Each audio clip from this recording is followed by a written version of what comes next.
Mindcast in the tub, Mindcast in the tub. Welcome, welcome, digging deep with Ntombiee.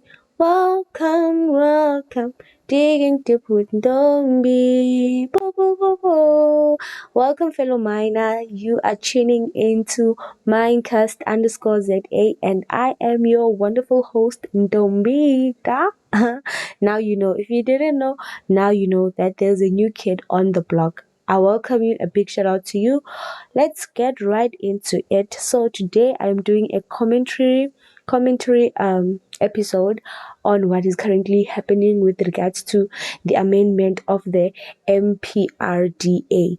What is the Mprda? Mprda is the Mineral and Petroleum Resource Development Act number 28 of 2002. Right. So the Mprda, as I mentioned before, it is the Mineral and Petroleum Resource Development Act, Act number 28 of 2000.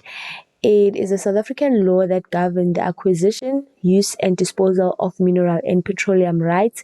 It declares these resources as the common heritage of all South Africans, with the state acting as the custodian.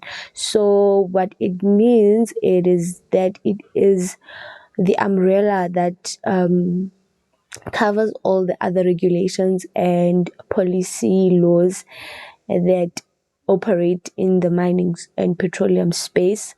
So it becomes like the final authority, if I can put it like that, in that department only. It is not like the law, the outstanding law. It just runs the industry. So a few of the pillars that drives this act is state custodianship, equitable access, environmental protection, social and economic development, as well as sustainable development. Right, so then moving right along, I will be referencing an article that I saw.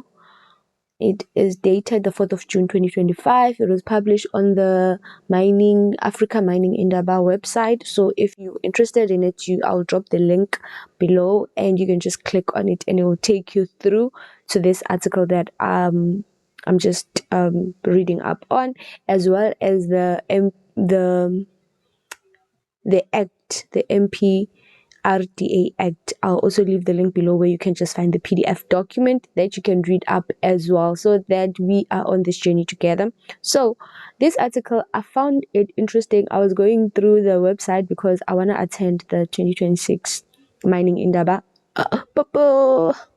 event next year. So Lord, help me. Yeah. So forgive me, I get distracted when I'm thinking, so like I get to be in so many places in my mind, but I'm here. Pushback against South Africa's latest draft Mprda gains momentum, and the title simply tells us that there are a lot of forces against the amendment of this act, and when it refers to pushbacks, that definitely comes from the different stakeholders that are involved in this conversation. And we thank the King Code right now that we now have a broader sense of understanding when it speaks to the term stakeholders, that it not only refers to just owners of the business or shareholders, but then there's like the general community that needs to be taken into consideration. That will be your four pillars of the participant within the business, not just owners or the investors, as this article highlights mostly. So this article establishes a point that the amendment of this will like affect the current status quo.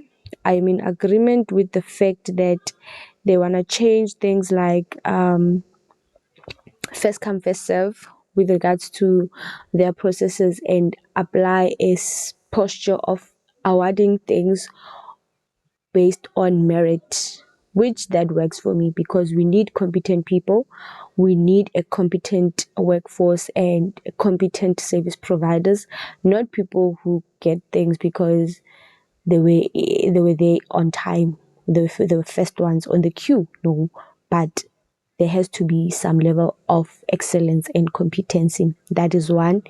And what the article also push it is the fact that some of the things are left too ambiguous, meaning that like the interpretation is broad, and because of that there is a risk of corruption. Obviously it makes sense. If something is too broad, I can come with my own perspective, you can come with your own perspective. Who is right? All of us, we are right, so all of us, we must get a piece of the cake, which I feel like that needs to be addressed, so that we don't find ourselves in a position where the rich get richer and the poor get poorer. That is my view on that. Yes. When you scroll down, you'll find also links to other articles that are related to this one.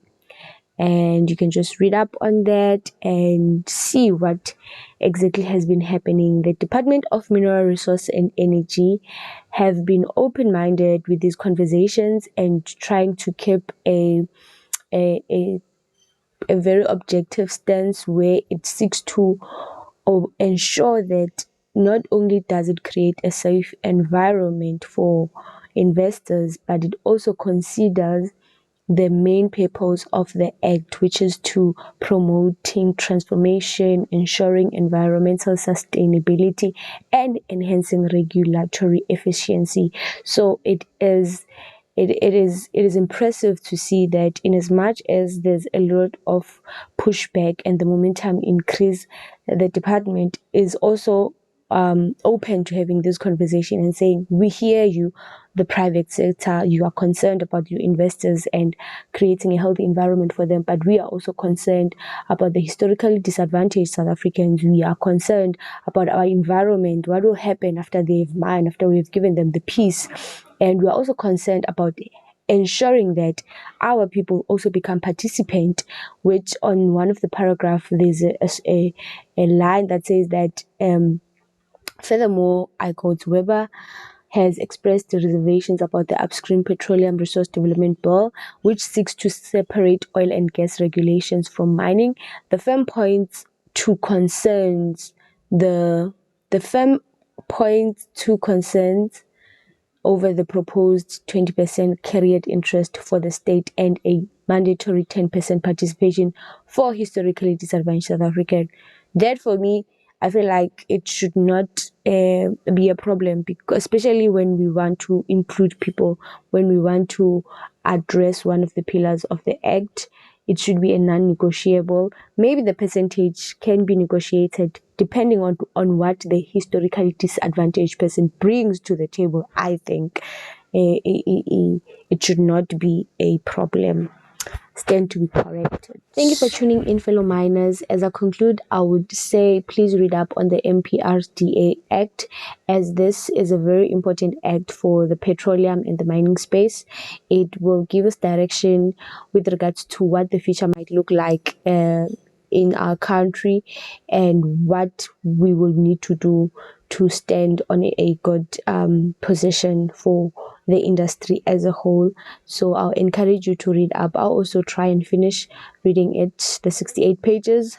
I'll try and summarize it for you. But in the meantime, please stay tuned for a full length video of our South African mining history that I'm busy with. I'll post very soon. As soon as I'm done with my research, I'll post it up and share it with you, because I believe that in order for me to move forward, I just need to stretch my hand back into the past and just get some few nuggets so that I am able to position myself well for the future that I want in this industry.